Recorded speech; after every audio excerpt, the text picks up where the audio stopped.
We like to drink beer, a lot of it. After a long night of drinking and talking crime and conspiracies, there's nothing that wakes us up and gets us ready to start the day better than Just Brew coffee. With a great selection of roast levels to choose from, you're guaranteed to find one that suits your style. Small batch roasted to highlight the unique features of each coffee bean, Just Brew coffee caters to both casual and hardcore coffee drinkers alike. Since 2010, Just Brew Coffee has worked tirelessly to perfect the roasting process and technique, which has resulted in seriously delicious, always flavorful, and never bitter tasting coffee. If you're already drinking JBC, raise your mug. If you're not, raise your standards. Check them out in social media and remember, they roast, you just brew. Check out their new online store at youjustbrew.com and up your coffee game today.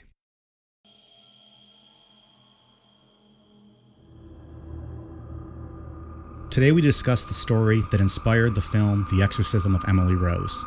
Anneliese Michel was a typical German girl until reaching her teens. From there, shit gets crazy. Seizures, sleep paralysis, voices, and multiple exorcisms later, her parents and 2 priests are charged with negligent homicide. What happened? Let's talk about it. I'm Mike. I'm Ian. And I'm Dave. If you thought Eva Braun was the last German girl to have Hitler inside of her, stick around. We have a tale to tell. This is Necronomipod.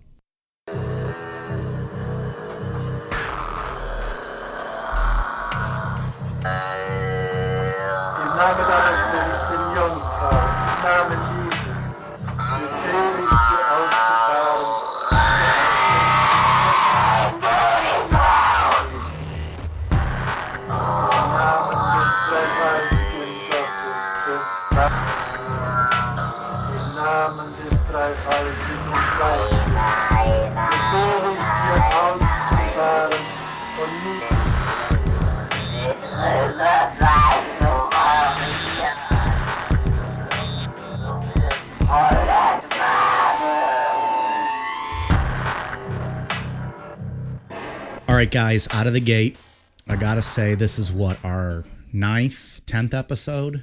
How many episodes are we into this thing now? I think 10th? This past week has probably been our best week that we've ever had with social media interactions with people tweeting us, retweeting us, commenting on our Instagram, sending us DMs. Well, and downloading too. Downloads, liking our photos. I mean, I've had a lot of interactions on the social media. This is the first time, and Dave, I just mentioned this to you before, this is the first time that I feel like we're doing a show for the fans. Like, this isn't about us drinking beers, sitting around talking anymore as buds. Like, this is actually, people are invested in this. They're interested. They seem to like it. They give a shit about what we have to say, which is just... I don't know why. We're just a couple of drunk assholes. I'm not sure why they like it, but... Drinking and talking about. But it really makes me excited that, like, people give a damn, and they enjoy us, and we appreciate that. So... I'm extra motivated this week. This feels pretty cool, and I hope that doesn't sound corny, but I'm legit fired up. Should be the best show yet. This might be. Yeah, I didn't expect anywhere near the amount of downloads we've had. It's been incredible so far. Yeah, it's been awesome. The second part is that I made it through all of last week's episode locked in a room with you guys, and I didn't get sick. And both of you were quite ill, and I made it through without so much as the sniffles. So knock on wood. Let's hope it keeps going. And I know you guys are better this week. You have a good Necronom immune system. Something like that. So Ian, what do you got for us today? So tonight we're going to be discussing the exorcism of Anneliese Michel.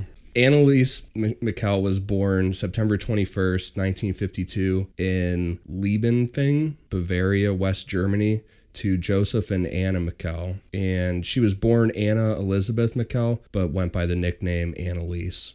She was raised in a devoted Roman Catholic family. So right there, so many of these stories start with they were raised in a devout and/or religious family, and they never end well. Play nice. So I sense a pattern with the religious upbringing here. 3 of her aunts were nuns, and her father studied to be a priest. He never fully became a priest, but lucky for her. Well, because he had a family. So yeah, that makes sense. I can't do that. I didn't even think of that. Strictly The young story boys. would have ended right there if you would have Yeah. become a priest. Thank you. We'll see you guys next week. Young boys only, no families. Oh, gosh. We're in the first paragraph of this thing. She had a lot of health issues early on. She had mumps, measles, and scarlet fever all before she was 5 years Oh my old. God, were her I parents anti-vaxxers? What's going on over there? Damn it, I was going to make a joke about how we were listing off all the illnesses you guys had last week here in the studio.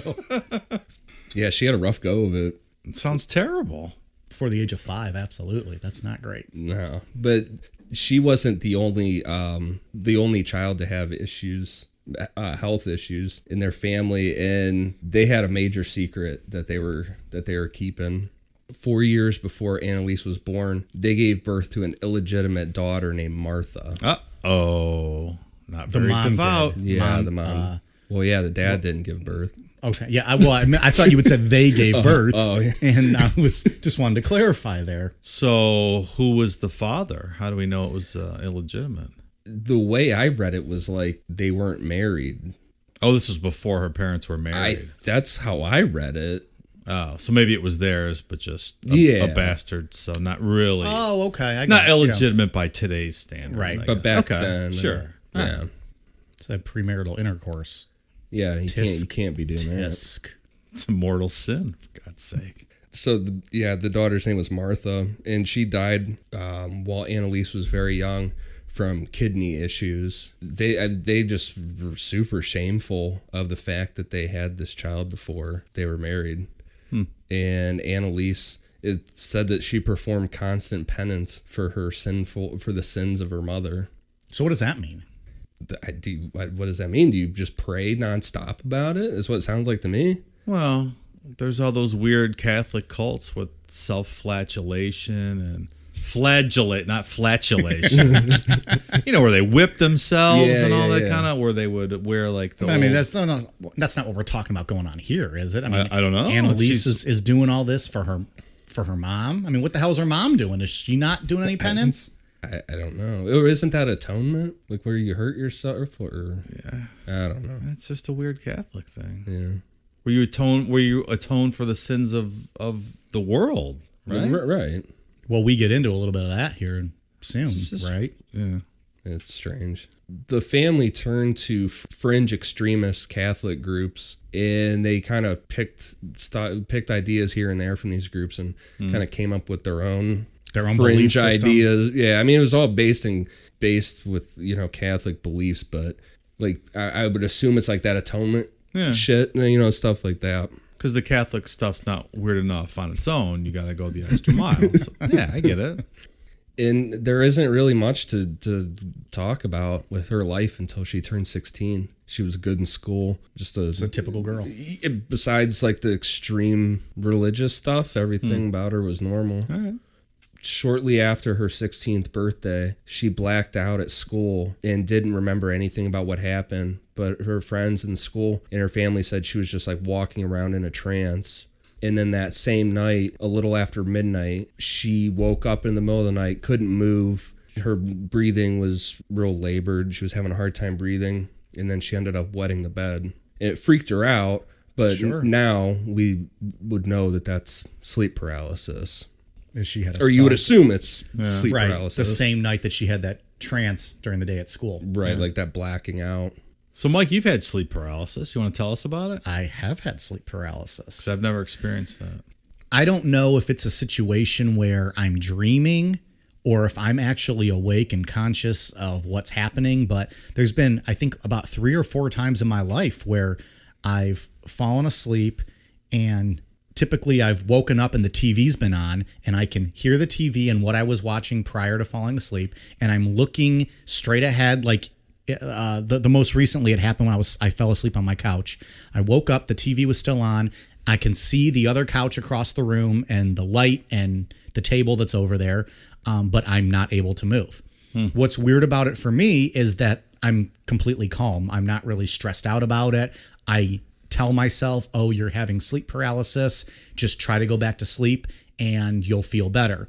I will try at that point usually to start moving my foot but I'm unable to move. I've never tried speaking. I don't know if I could. I would imagine if I had to pee, I probably would piss myself. I don't know if it's even really happening. Again, I don't know if this is just like a very realistic dream, or if it's just kind of or if it's actually happening. Right. But either way, then I'll calmly tell myself to go back to sleep. After a few seconds, maybe 30 seconds tops, I do go back to sleep, and then I wake up to my foot moving as I was trying to have it move. That's wild. So that's probably happened to me about 3 times in my life.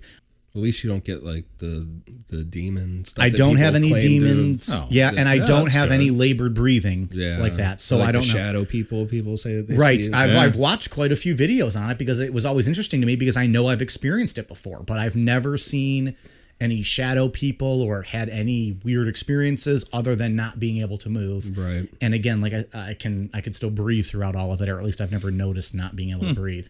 That's my story. There's your personal anecdote to put a little flavor on the story. All right. Thanks.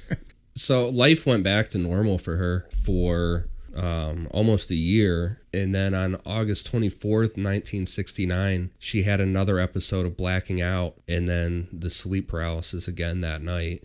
Her mother took her to see their family doctor, who referred her to a specialist to get checked out further. And that's the first time she saw Dr. Luthi and underwent an EEG, which showed that her brain activity was normal. It was Dr. Luthi's opinion that she was having seizures with symptoms of grand mal epilepsy, and decided at that time that no medication was needed. I wonder what kind of medication was available back then for epilepsy. We'll get into that. She bounces around on a lot of medications coming up here. Shortly after seeing Dr. Luthi, she became really ill and had to get her tonsils removed. And then she came down with pneumonia, which got worse from tuberculosis infection. Jesus, she has everything. This girl. She's literally What hit the every fuck? check box Right. there is to hit. Well, Ian, you just had pneumonia. Maybe yours is demonic possession, you think? Is that possible? Maybe. Don't waken that spirit, man. Just let it be. Just move on and pretend he didn't say that. You guys want to say an Our Father or something real quick here? Dave, do a penance for Ian. Whip yourself. Because of the tuberculosis infection, she had to stop attending school and was put on complete bed rest. So again, she's having a tough go of it. And she's still, what, 16 here? This is 16, 17? Yeah, it's 17, I think. kid. Yeah. So the least favorite thing to do when you're 16 is to be put on bed rest. Right. It's pretty bad. On February 28th, 1970, her condition hadn't improved, so she was admitted to a hospital in Middelburg, which specialized in treating lung disease. It was determined that she, on top of everything else, she had heart and circulatory issues. Oh my God. Does anything work on her? Everything's broken. She's like the bubble boy. She should be in a... Right. Now I'm thinking about Seinfeld. The Moops. It's Moops, you idiot. Seinfeld fans will get that. Everyone else is like, shut the fuck up and continue with the story. In the hospital, she didn't get along with because this hospital specialized in treating young people that had lung issues, and she didn't get along with any of the other people her age on that floor. And it was because she was so sheltered. Mm-hmm. And especially she was just on bed rest forever, so she's just around her mom all day doing this religious stuff, and then she comes in there. You forget how to interact socially with your peers, sure. And so they already thought she was weird, and they would tease her. This is something to remember later on. They would call her Snot Nose all the time. So we go from old bumble butt to snot nose. Yep. But remember that, Snot Nose, for later on. All right. Kids can be dicks. Oh, for sure. Snot nose. Poor girl's sick. You're going to make fun of her about Calling that. her Snot Yeah, Nose. that's not right. She's got every fucking illness under the sun. Right. Just shitting on her. Sure. Well, that was the one illness she didn't have, was shitting herself, at least yet. I mean, everything else going on. At least she wasn't shitting herself. But wait, there's more. June 3rd, 1970, she experienced her third episode, and it was the same before, blackout followed by sleep paralysis. After this one, the kids in her in the hospital knew about it and saw her like walking around the trance, and on top of calling her Snot Nose, they started saying that she was possessed by a devil.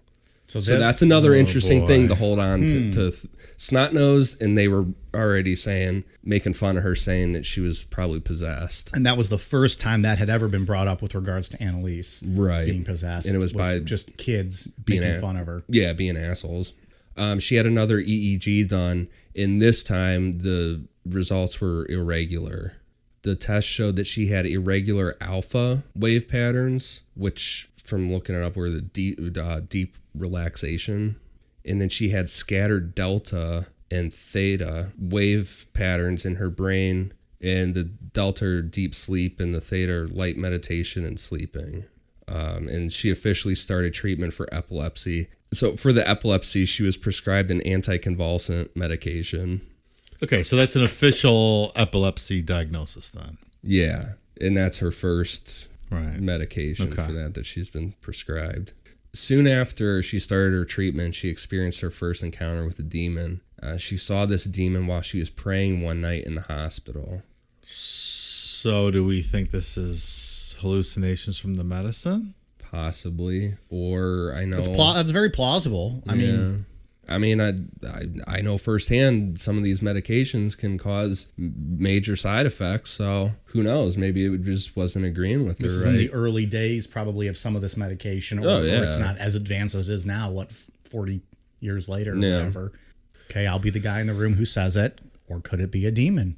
Well, let's find out about this demon. See, wouldn't praying... I mean, do you think those students got in her head a little bit to also, and maybe that mixed with whatever side effects of the medication, she in her mind thinks she's seeing demons then? I think a kooky religious upbringing is what probably got into her head. Yeah, I mean, that's definitely part of it. I mean, my first question is going to be, why don't atheists see demons? Well, but why don't none of us see demons? Or get possessed by demons? I mean, what percentage of the world population actually sees demons? I don't have that answer readily available. I mean, I don't know. But it's always seems to be kooky religious people that this happens Is to. that what it is? I'm asking. I don't know. Is it always the extremely spiritual people that have demonic it seems encounters? to be. I mean, as far as exorcisms are concerned, I think so. Well, but exorcisms are going to be done by religious people because it's a religious, right, spiritual. I don't know what the fuck word I'm looking for. Exercise. Yeah. So if an atheist isn't going to think, oh, I'm not well, let me call a priest, because that's not any of their belief set. So yeah, I don't think any atheist is ever going to have an exorcism. I know I'm getting a little bit off the topic there, but I understand what you're saying, Dave. Atheists aren't typically inhabited by demons. But doesn't that seem logical that would happen? What about the pious praying people would be safe from the demons, and sure, I also think it seems ungodly atheists would be the ones that the demons would inhabit. Yeah, maybe they're trying to prove a point that they can take over the religious. What about that guy that saw Black Shuck? Isn't Black Shuck a demon? That's true. That's right. That was from our Art Bell episode. Yeah. You threw me off there with that Black Shuck thing. You're going way back. I'm just saying. That's right. I mean, Dave, people already think you're the devil. So no one's going to look at you and be like, oh my God, the devil took him over. It's a very unfair characterization. Well, I would just depends who you ask. So let's get into this demon that she saw a little bit.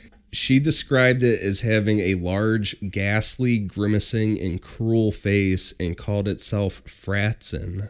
After this experience with Fratzen, she stopped praying because she was scared that the demon would return. And then she also started to entertain the idea that this demon was actually inside of her and was causing the medical issues that she had been having. So she's blaming the demon for all the medical issues. Starting to think it's a possibility. So we're starting to go off the rails here. I think that's safe to say. In August of 1970, she was released from the hospital and returned home. So did the hospital do anything for her other than they put her on these meds? Other than allowing Franzen to enter her while she was in their care? I mean, she was just, I think they decided she was good to go. I mean, I don't know. I assume, because what health issues did she even have at this time? I don't. Oh God, do you want to go through that whole list again? I mean, obviously, We'll they spend an probably hour and a half listening all of her medical diagnosis. they probably cured whatever the tuberculosis shit and whatever, and then The EEG with the irregular brain waves and the epilepsy. Didn't she have a heart and circulatory issues? Yeah. And I'm just unsure if this demon stuff is, the hallucinatory results of the meds, or is there some, paranoid schizophrenia involved here? Because I reject that it's a demon. That's final. That's preposterous. Episode's over. Dave figured this one out. So she returned home. Her family could tell that something was different about her. They said she seemed depressed and withdrawn, and her grades weren't doing well when she went back to school. And she hadn't been back at school long before she had another issue with the blacking out and then the sleep paralysis later on. She went back to the hospital that she had previously been admitted to and was prescribed a different medication. So now this is her second one that she's on. And it didn't seem like it was that long in between starting one and then stopping. Which is never good. Yeah, no. Right. From what I was reading too, it's debated whether or not she actually even was taking the second one at this time. Really? Yeah, because she just kept getting worse and worse. That makes sense. And when you say worse and worse, you mean in what sense? Her mental health and also physically, like Just she wasn't all really of the taking above. care of herself. Yeah. So because nothing was getting better, she went back to Dr. Luthi, which was the original doctor that she had seen. And he confirmed that the circulatory and heart issues got better, but because she was still having the seizures with the blacking out and stuff, prescribed her now a third medication for it. And who knows how all that interacts with each other. Right. And he also requested that she comes in for regular visits so he could monitor what was going on with her. She did go see him. She went to see Dr. Luthi every few months, but it was his testimony that she was lying to him about that her episodes were getting more frequent and she was starting to have olfactory hallucinations. Is that a real thing? I don't know if I've ever heard that before. Like smelling stuff? Yeah. Well, sure, it just wasn't the sauerkraut over there in Germany she was smelling. Well, that smells delicious. It does. Yeah, she was saying that And we've talked about the smell of rotting flesh last episode, didn't we? did. Not? Yeah. I explained my World War II museum experience. Yeah, because that's what she said she was smelling was rotting flesh at all times. I can attest to that. It did not smell like sauerkraut. I wish it did. It would have been nice. All right, it was an off-the-cuff German joke, all right? Sorry. Look, I'm just saying. Now I'm thinking about sauerkraut, though. So even with her condition getting worse, she still tried to maintain a normal life. She had a boyfriend named Peter and was trying to finish up school. And over the next 2 years, she bounced back and forth between doctors. And each doctor had a different idea of which anticonvulsant medication would work for her. One doctor even threw in an antipsychotic on top of it to help out with hallucinations. Geez, there's probably all kinds of overlap here, and God knows what kind of stuff's in her bloodstream with all these different meds. It's Yeah. scary. Yeah. Yeah, it's a lot of medication. It's a different time. I mean, they don't know any better, I guess. But But you just know to what? throw this at her. I'll still say that even nowadays, from experience and just this stuff happens. Every doctor has a different idea of what they think's works, and Yeah. you switch I up get it. doctors, and they'll be like, "Nope, that doesn't work. You need to take this instead," and they don't really give a fuck. You know, I mean, they do care, But at the same time, they don't let it get to the extent this gets to. Well, no. Because they know better than to keep throwing things into the Right, fire. yeah. We've come a long yeah. way since then. Oh yeah, for sure. But it's still not the greatest system in the world. But I think it's at least possible to think that maybe a lot of this is due to over medication. Yeah, Her brain's not think it's a very working fair properly. yeah. Yeah. It's a more plausible idea than demons. Toward the end of her school exams, stuff started really to spiral for her. She was having more visual and auditory hallucinations, and she even at times had trouble speaking and walking. And around this time, she started to react negatively towards religion. So, Well, that's a good thing. Well, here's my question, though. We had said, or Ian, you had mentioned that there was some belief that she might not have even been taking her meds. So we keep blaming this on meds. She might not have been taking her meds. It's true. That's Sure. true too. Yeah. That's all. All right. It's an accurate argument. Or But who knows? You're never really going to know, right? yeah. Well, yeah, we're not going to know at this point. We're doing our best here to dissect this information and put the correct spin on it for our many fans out there. So her mom claims that she saw Anneliese staring at a statue of the Virgin Mary that they had in their house. And her mom's quote is saying that her eyes were jet black and her hands looked like paws with claws. It's an odd thing to say. And I also was thinking how you make a hand look like that. Yeah, I mean, I don't know. So isn't pupil dilation, though, another side effect of epilepsy or a symptom or a... I don't know. Possibly. It sounds reasonable that it would be. Yeah. Or maybe a side effect of medication if she was taking it. But paws with claws. I don't even know what that means. I mean, unless you have hairy hands like me. I've been told that my hands look like paws because I have hairy ass hands. But again, I'm not walking around with paws. Yeah, I don't understand what the pause As I make the pause motion that no one can see that's listening to us. So, oh boy.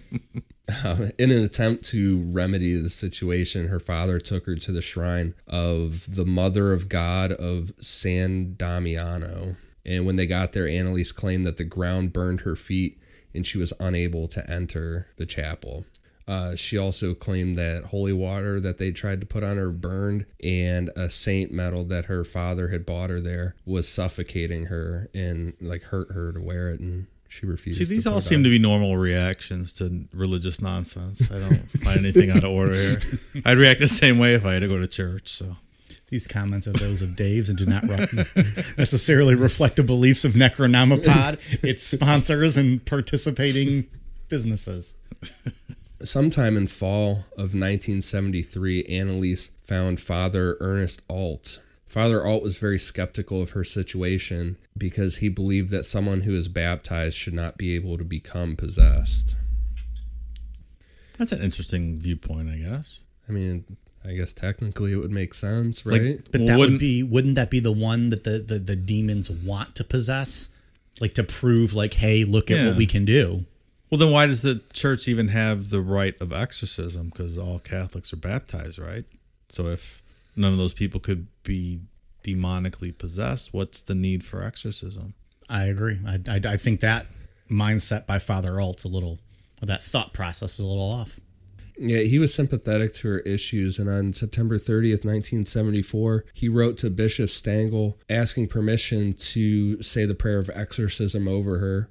Stangl refused and said it was his opinion that Anneliese wasn't possessed and she just needed medical help. Seems like a solid opinion. Although medical help's what got her in this situation to begin with, if you're thinking that this is the drugs that are doing it to her. Valid point. Valid point. Also at this time, Dr. Luthi had once again become her full-time doctor when it came to the epilepsy stuff and recommended that she not be able to make decisions for herself. Was there any follow-up on that then? Like, did they have any like court orders to like No. Give guardianship to her parents, or that was just kind of it seemed like seemed like a lot of what Dr. Luthi had to say was ignored in this situation. Well, because they're turning to the church as the authority now, I would imagine. Right, yeah. Well, the church isn't the one that put her on all these drugs. I don't have a response to that. I don't have a follow-up comment to that, so I'm glad you didn't. By 1975, things had just gotten even worse for her. She was hardly able to walk at this point, and she would have episodes where her face and body started to become contorted, along with her voice starting to get really deep. And her boyfriend, Peter, stuck by her through the whole thing. That was probably fun. Right? I mean, Things like she did the voice when they were banging and stuff. Peter, fuck me. Hammer my possessed pussy, Peter. Crucify my twat. I hope for Peter's sake that didn't happen. Do me, Peter.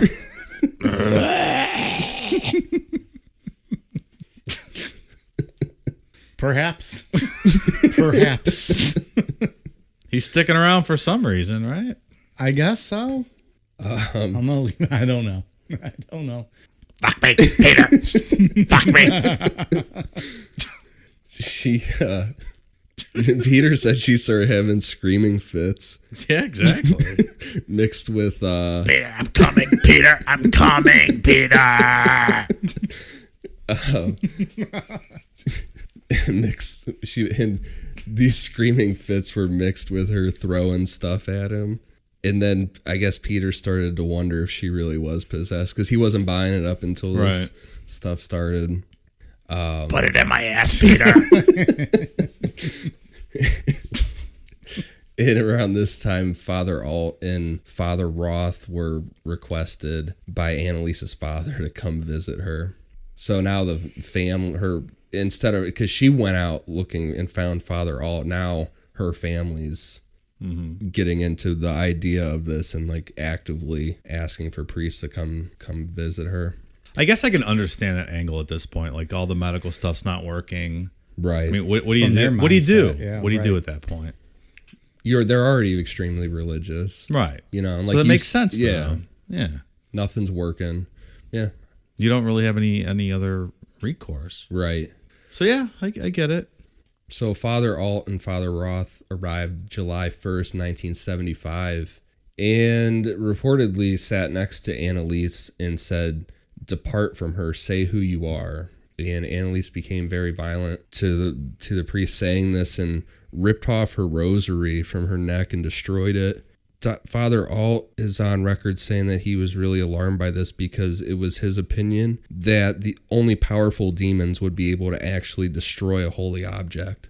But my thought on that is I could rip a rosary right now. That doesn't mean that I'm a demon. That's what I was going to say. Is it like a super rosary? What does that mean? I agree. Yeah. I'll put it under my foot and crush it.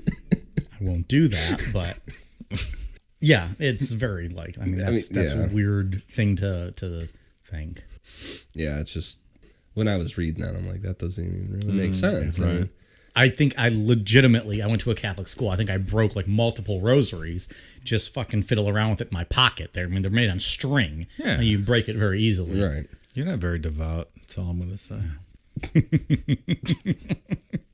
On top of becoming violent, she was also starting to growl like an animal and giving off the smell of rotten flesh that others could now smell. Fuck my smelly pussy, Peter. Oh, boy. That's not even fun to think about. That she actually smelled that. That's thing. brutal. She's growling like an animal. Now other people can smell rotting flesh. It's about time they get approved for an exorcism. Seems like that would be the next step. We'll be right back. Today's episode of Necronomipod is brought to you by Beardology. There are a lot of imitators out there, but there's only one place I buy my beard oil. Beardology beard oil nourishes your skin and won't leave you with that greasy feel. With over 17 scents available in their extensive product line, I trust my beard to Beardology. You can find Beardology at beardology.co. Use code NECRO15 to receive 15% off your purchase. Beardology. Discover the best way to avoid the shave.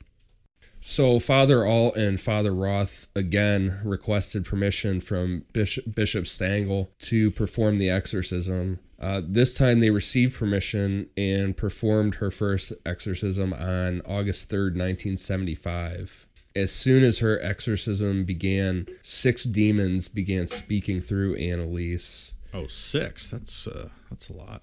It's a lot of guys to have inside you. The 6... Not for German porn, it's not. So the 6 demons that spoke through her were Lucifer, Judas, Nero, Cain, Hitler, and Fleischmann. And the complexity of the demons speaking through her caused the priests to record the exorcism so they could give it back to the bishop so he could review it. So Hitler's a demon. Yeah, none of those are really demons at all, except for Lucifer, I guess. Interesting. Yeah, I agree with that. As a biblical scholar, I agree.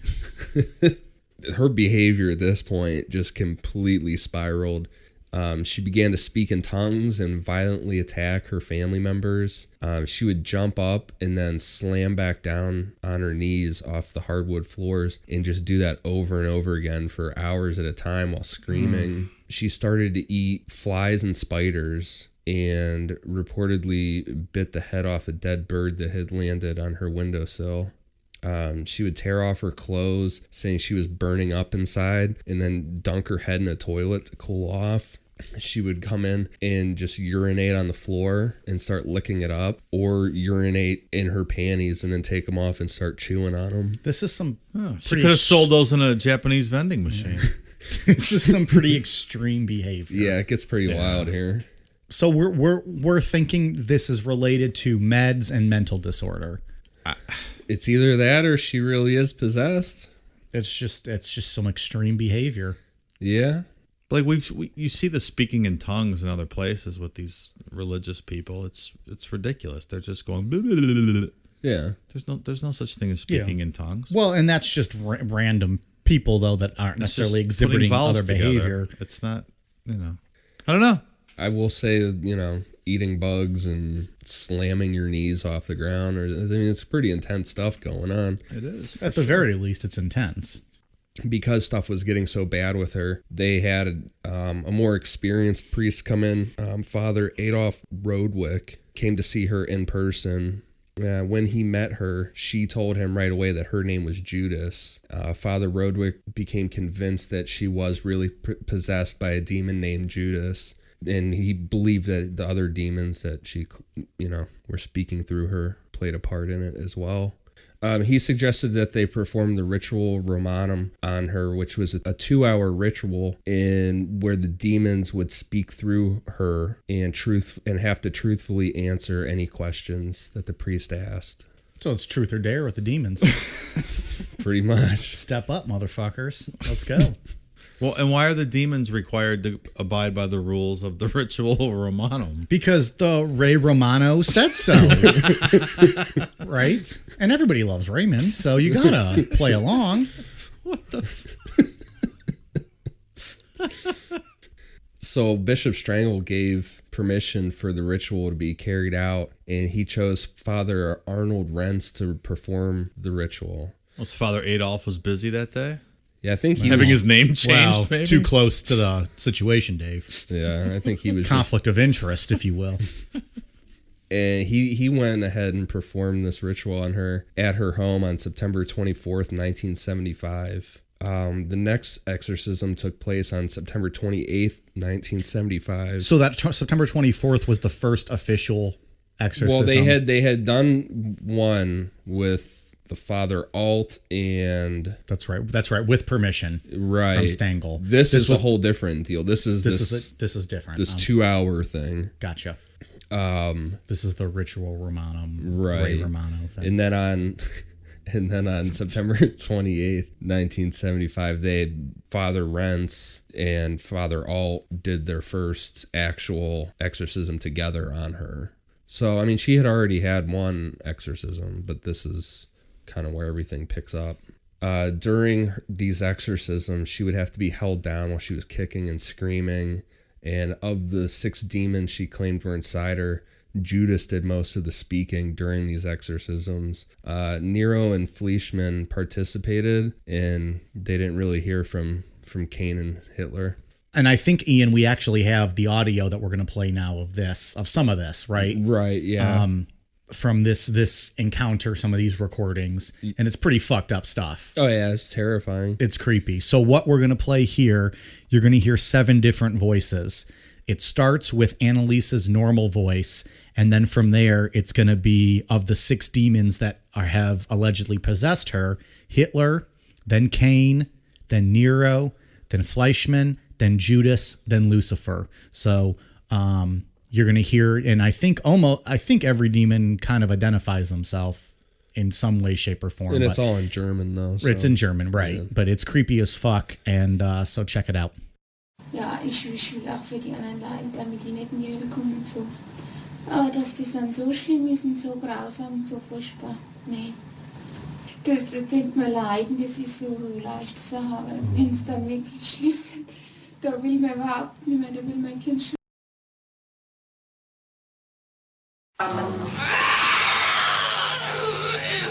Gekletze! Nein, Gekletze! Und der Maul mir Gekletze! Oh, so der will auch nicht, oh, ich geh auch nicht, oh! Sind wir schon 3? Wie? Oh, Was ist so der Scheiß?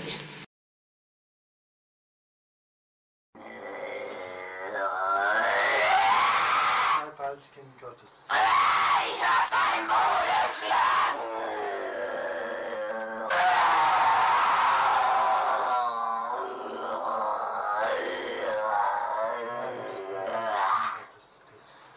Im Namen des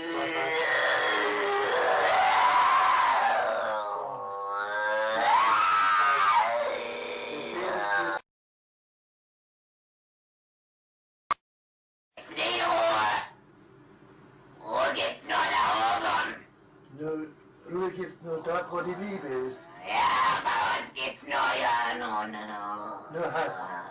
Ja, Und wo nur Hass ist, da gibt's keine Ruhe. nein. Und für uns gibt's nie Ruhe. Nie. Weil In der Ewigkeit.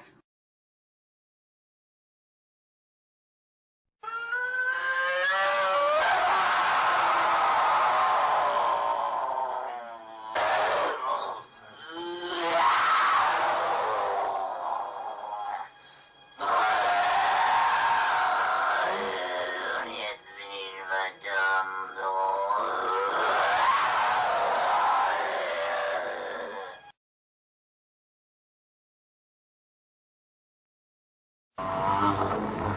Die müssen in eigenen Seminaren ausgebildet werden. Die dürfen nicht auf die anderen Universitäten. Kapiert? Klar. Ist da sonst noch etwas zu sagen? Oh, weil das, Weil der Teufel größere Macht.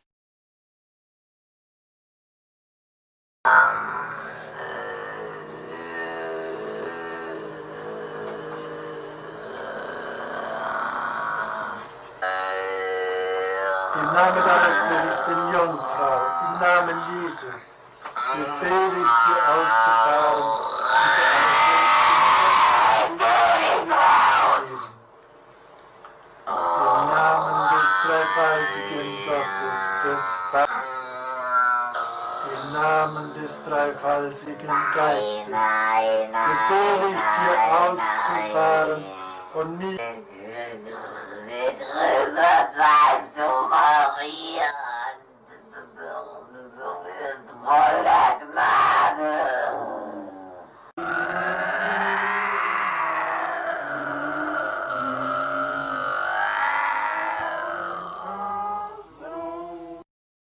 So, Dave, what do you think about all that? It's very creepy. It's terrifying. It's very unsettling. I think all the voices sound exactly the same. The Fleischman one with that screaming is very scary. Yeah, that one might be the worst. Yeah, I'm not a fan of that. You're not a fan? No, I'm not a fan of that one. I mean, I don't know. I mean, what do you think? I can make those noises too, as you heard about 20 minutes ago.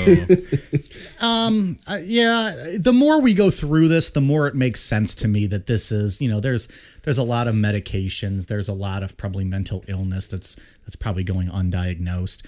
It still befuddles me that I don't think a 20-year-old girl is going to be able to make some of these noises. I just don't know if that's possible. I'm not an expert on vocal cords and what you can and can't do. That didn't sound like an average female to me making that noise. I suspect illness or not. Yeah, I suspect that if you took a stroll through a sanitarium for the criminally insane, you would hear these same types of sounds. Possibly, yeah. Maybe. You might be right. I don't know. Like I said, I went into this kind of thinking more that I almost believed this, which from a non-religious person like me is odd, but I just found myself not being able to debunk it in my head. The more we're going through it, the more the Miller Lite's hitting me, the more I'm thinking maybe this is, it absolutely makes sense that she's over-medicated, she's underdiagnosed.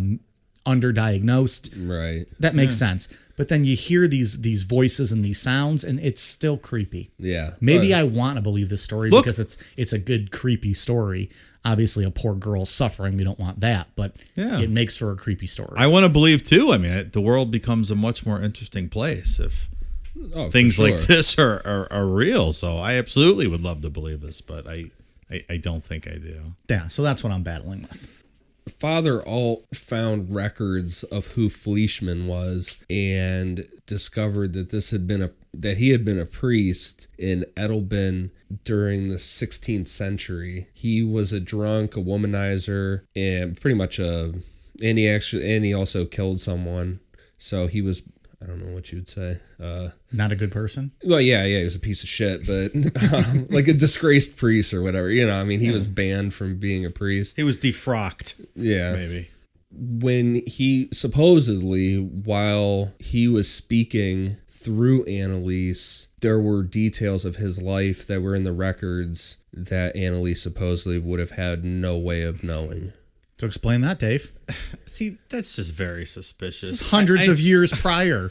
Yeah, but it was, the Edelbein's 300 miles up the road from her house. So, I mean, are demons geographically bound now to the same country where they lived?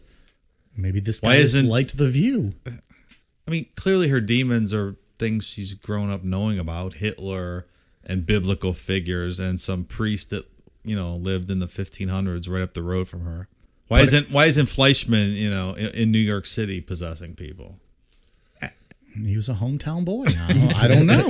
She didn't really have any way of knowing about him. Why would they have taught her about him though? And he was a bad person. You don't need to know about him. He's not in the Bible, so she's not going to learn about him. And Hitler was still pretty timely, I guess. It's a little suspect. It's a local, it's a person from her country that, Yeah.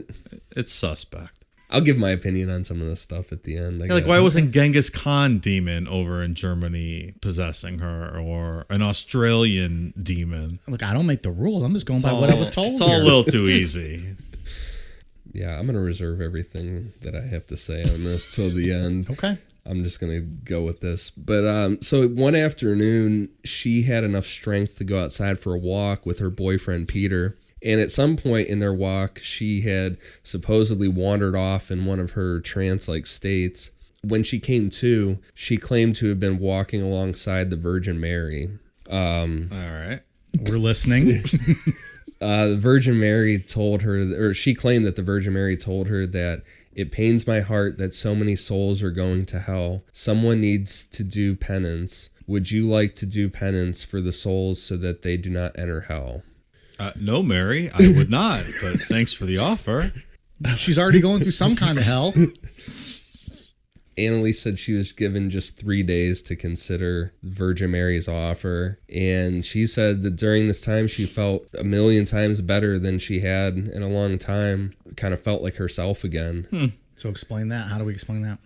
She thought that the Virgin Mary relieved her of her possession while she considered this offer. Okay. So she could, I guess, think clearly and consider. A brief respite, if you will. Mm-hmm. She was prepared to accept and become a martyr, but her parents, they weren't a fan of the idea, and they tried to dissuade her. But she was dead set on this whole idea of accepting Virgin Mary's offer. She said that although the Virgin Mary would return to expel the demons on October 31st. Ooh, what a convenient date. Oh, that's weird. Halloween? Yeah. Yeah, I didn't think of that. If she that was did the not first thing I thought of when I read that. When October 31st came, the priests say that they found the demons to be more relaxed, like there wasn't. Well, they probably ate all that candy. It was their day. They're on there. It's a holiday for them. And the priest took this opportunity to perform an intensive exorcism on her. They said that the demons screamed in agony when the priest began to pray. The Virgin Mary and this, I think this goes to what you were saying about dual voices, because they're saying that the demons were screaming and then also Anneliese was screaming at the same time. Yeah, so there's supposed to be, 2 sets of vocal cords, so if you can learn how to make them both go at the same time, you can make that additional deep sound, so it kind of sounds like 2 people are talking at once. Yeah, it sounds like that's what they're reporting here. Yeah. Like I said, the demons are screaming, but then at the same time, she's screaming. So what, she just randomly learned how to do this? I don't know. Actually, I rewatched that Exorcism of Emily Rose this week in anticipation of this, and that was from the movie, so I don't know if that's real or not. They talked about it in the trial. Okay. We just provide a little pop-up video like facts here, like bloop. Here's a fact from Exorcism of Emily Rose. Bloop. Here's this one For a PG-13 horror movie. Well, it's not that bad. It's not great. It's not terrible. As exorcism movies go, it's not bad. It's not bad. The Exorcism, but it's all right. The Exorcist, you mean? The Exorcist, sorry. Sure. Excuse me. I've been using the word exorcism a lot tonight. Just wanted to clarify what you meant there. I don't have to issue any formal apologies next week from The Exorcist. In the end, the priests claimed that they were able to convince the demons to leave her one by one, and she started vomiting. So it sounds like she puked each one out. Kind of what it sounds like to me. Is that how it works? For Anneliese, it does. Okay. She's quoted as saying, "I'm completely free now, completely free. It's so wonderful, completely free." But her freedom was short-lived because 15 minutes later, all 6 demons had returned. Well, they had a smoke break or something? What's going on there? And they claimed that as much as they wanted to leave, they were bound to Anneliese. Of course they were. Supposedly, they were screaming through her that they wanted to go, but they weren't allowed to. So they were trying to leave? Yeah. Isn't Lucifer the boss, though? Yeah. Right? So why is he? How's he not allowed to leave? Isn't he he do what he wants? The head guy? You would think. Look, I don't know the rules about taking over a soul or a body. Yeah, but what I'm saying is, isn't Lucifer the head honcho? I understand. I'm just saying he might have bylaws we're not aware of. Yeah, maybe. But then who's his boss? That's what I'm trying to figure out. Is Hitler He's his not boss? above the bylaws. He's boss? not above the bylaws, Ian.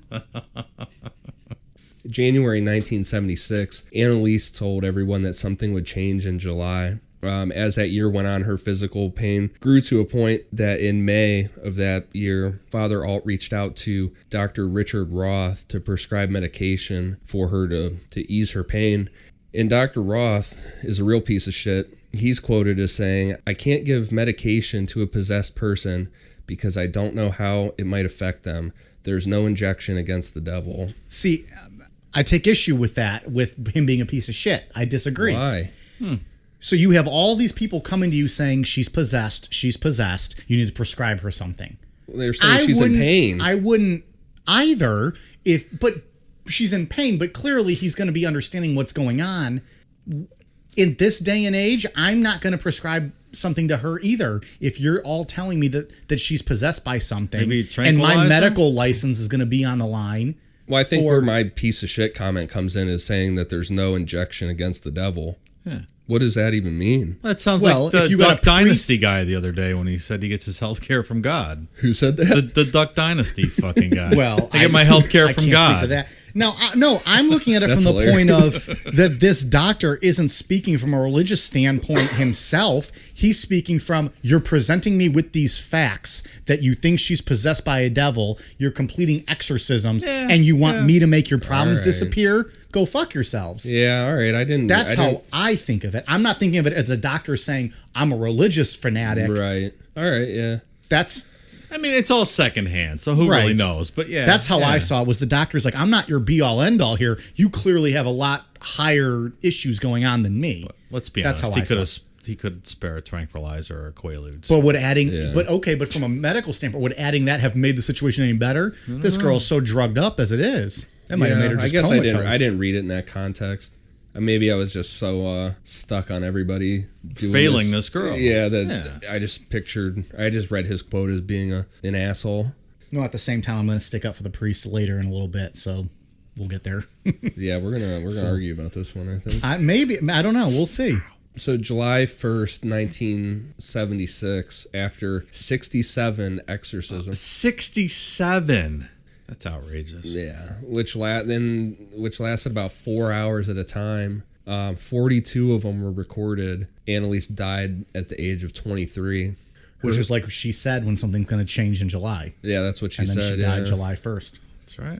Her family doctor, who had no idea that any of this exorcism shit was going on, was absolutely shocked by her physical state, like how bad she was. Her family in the church pushed for her cause of death to be ruled as natural causes, but Dr. Keller, which was her family doctor, refused and ruled it as the cause of death as being starvation. Which I'm sure it was. Yeah, that's the one. That's one thing that I don't understand is Why are they going to push for this guy to just make up something, you know? Well, because if it's starvation, then they're at fault for that. Well, but I mean, it's supposed to be. Well, we'll get into it. At the time of her death, she only weighed 66 pounds.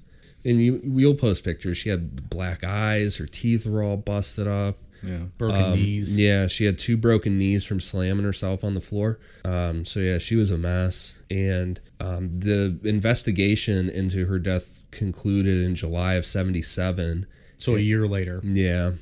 Father Rentz and Anneliese's parents were all charged with negligent homicide. The trials were set to begin on March 30th, 1978. But before they started, a nun came forward and claimed that Anneliese was speaking to her from the grave, or from beyond the grave. Oh, boy. So this is where the story gets odd.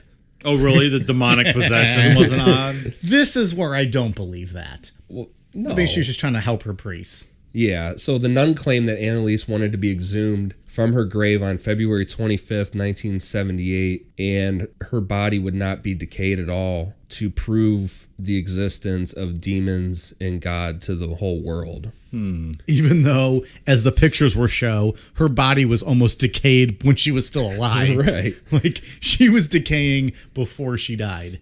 Anneliese's parents were successful in having her exhumed, and they used the excuse that they wanted her to be buried in a proper coffin.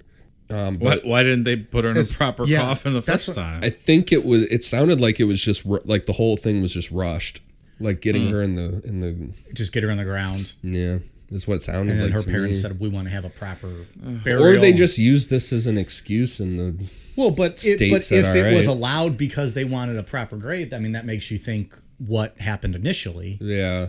So that's just interesting. They didn't allow her parents to view the body, and before her remains were transferred to a new coffin, the police took photos of her body. The pictures were never made public, but the police and officials in charge of stuff made sure they made a statement saying that her body was badly decomposed. Oh, How no do you- kidding. The nun was not correct?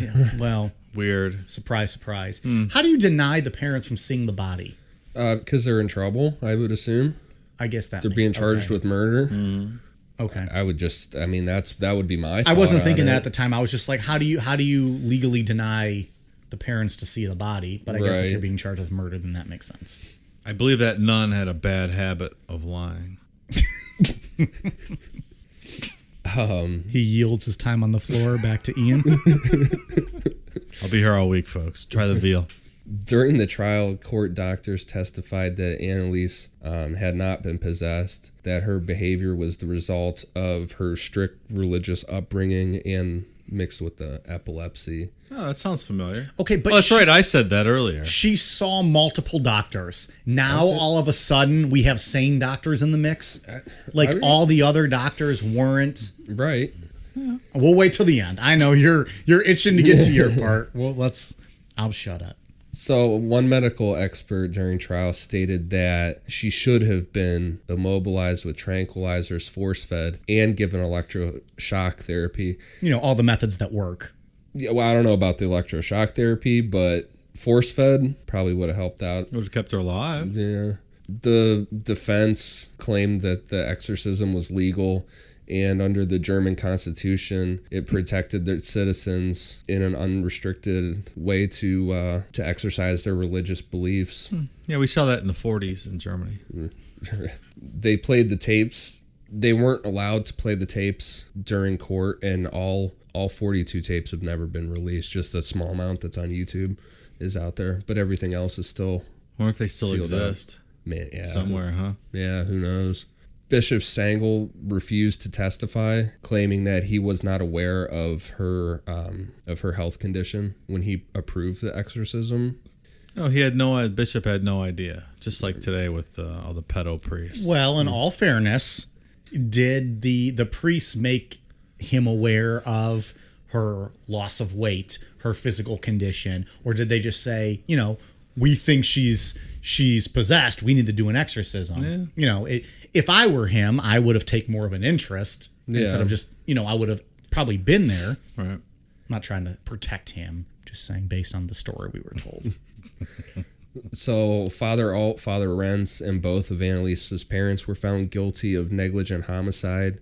And despite the prosecution's request for leniency, they asked that the priests only be fined and the parents to be found guilty but not punished because of having lost their daughter. The court sentenced them all to 6 months in jail, plus 3 years of probation, which the probation was later suspended. It's like a misdemeanor. So that is pretty lenient. Extremely lenient. lenient. Relatively speaking. Yeah. I don't think they should have been charged with anything, the parents. They sought medical attention, and it seems like it was their right to explore religious treatment.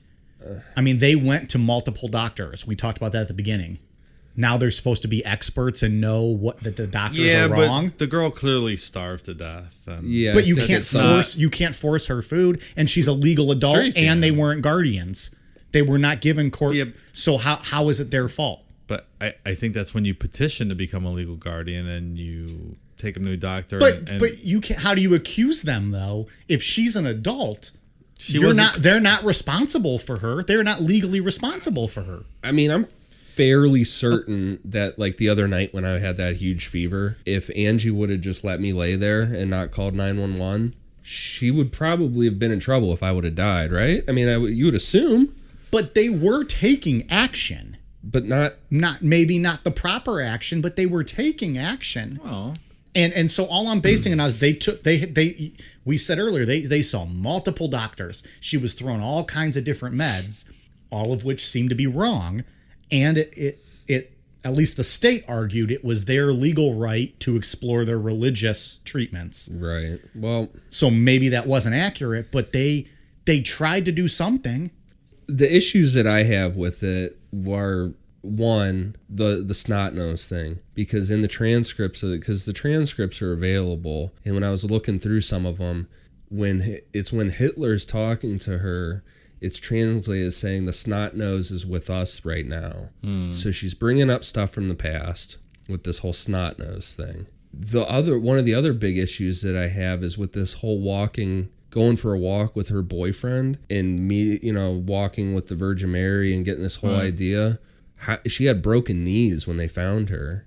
How was she out walking during all this? And she had been doing the whole slamming her knees beforehand.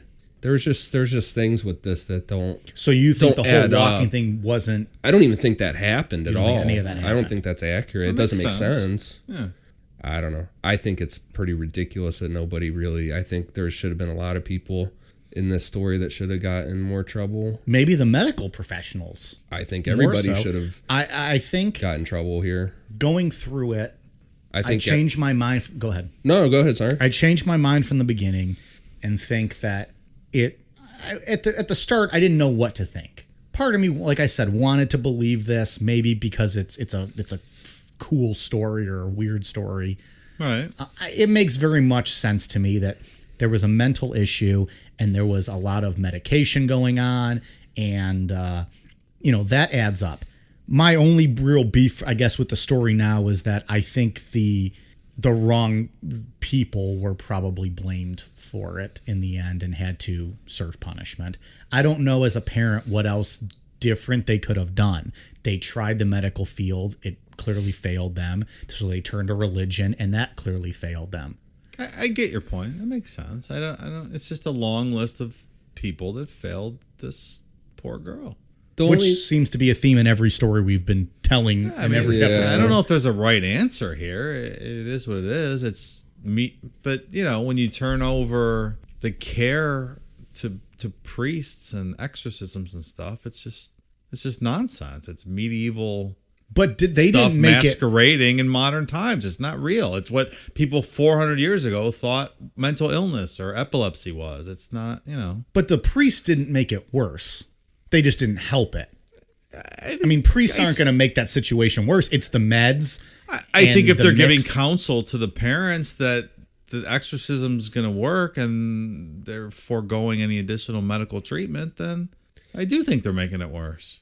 I don't see the difference with this story with stuff that we've seen in the news in years past where parents there's a prescribed medication to a child, and they say, well, it's not our religious beliefs, Right. or not, and then the kid ends up dying. Yeah, we're and going then- to pray and he's going to get better. Right, Or we're and not then- going to do blood transfusion. Yeah, absolutely. and the kid dies, and then 100%. they go to jail. I think that, yeah. I don't disagree with that, other than the fact that we're talking about a 20-year-old now, so they're not legally responsible for her. They're not. It's not a kid anymore, and there was at one point talk of her not making her own decisions, and that was just kind of thrown out. Yeah. Well, So- that's a failure so by the parents. The parents, Because no one listened to aren't- that guy. The parents aren't the guardian. You can't charge them for failing to take guardianship. All right, so maybe of they're a not 20-year-old. legally responsible, but I think and I morally... would absolutely agree there was a lot of wrong decisions you made know. along the way. Yeah. Like I said, my only problem is I don't think we need to be charging these people, and I don't necessarily think you need to charge the priests because I think you get to that's kind of walking the line. They're just following their religious beliefs. I mean, if she was 17, do you think they should have been charged? Yes. Well, I mean, 'Cause she's so a we're kid. talking semantics then. But she's still a kid. the same issue, Legally, though. they're still in charge of making the decisions. I know, but If she didn't want to eat at 17, they're responsible. At 18, that's her choice. I know, but it's the same scenario, but a legal differentiation. Right. But that was my only point here at the end. I'm with you. It's still the same moral failure, though. They tried, though. They tried The other in thing, their minds. the other thing that I wanted to bring up too, is that's an argument with this, especially with this Father Rents, is that the movie came out during this time. The book came out first, and then the movie, The Exorcist. The book came out, I believe it was in 71, and then the movie came out in 73, if I'm correct. The book, The Exorcist, the book? Right. Okay, right. And then the movie came out shortly like after. 73, 74. Right. Yeah. So, and that was a worldwide hit. And she was really well read. I mean, she read everything. That's also the argument with that priest, Leishman, is that she very well could have read about that guy. She did nothing but read, and he was a local guy. Exactly. But there's the belief that it's not really known if she read this book or saw the movie, but there's some belief that this Father Rents did and was trying to make a name for himself with this whole exorcism. There was a thing. huge surge in the exorcism stuff after the movie came out. Yeah. I read that the Boston Archdiocese had, like hundreds of calls every week for exorcisms after the movie came out. So that's Every completely punk-ass plausible. kid getting in trouble, the parents wanted to get an exorcism. So yeah, that was my last point. I'm glad that popped in my head there. With Look, that. I'm going to be overly broad here, but being religious subjects you to this kind of delusional thinking, in my opinion. I don't disagree. I don't disagree with that. I think it's like anything. I mean, anything you take to an extreme becomes an issue. You know, in my opinion, you have the extremes. You know, I'm sure there's tons of Catholic people that don't believe in exorcisms and don't go along with this shit. You know, but yeah, I think when extremes are no good in any situation. For sure. Well, what happens is you get an attractive young teenage girl who, as you'll see in the photos, becomes a shell of herself, Right. becomes decayed, becomes starved, and it's sad that whatever happened to this girl and that it wasn't treated properly, and we don't know what the issue was.